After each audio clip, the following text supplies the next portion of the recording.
Welcome to my channel Watch and Learn. So viewers, in this video we are going to discuss about longitudinal waves. What is longitudinal waves?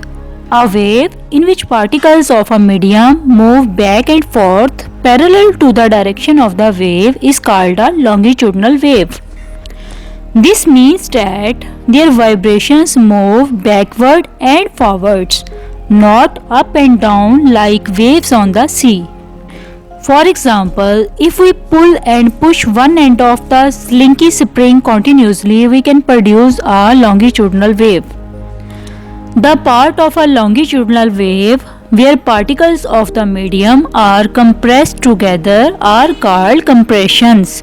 The parts of a longitudinal wave where particles of the medium are spread out are called rarefactions. As the wave moves, compressions and rarefactions are produced due to the back and forth motion of particles of the medium.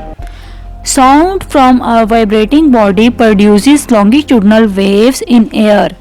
These waves reach our ear and affect the eardrum.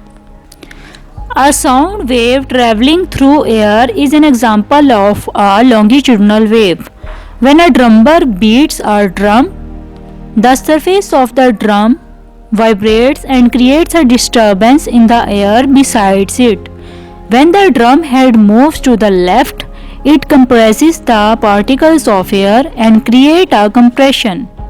When the drum head moves to the right, the particles of the air on the right move further apart, creating a rarefaction.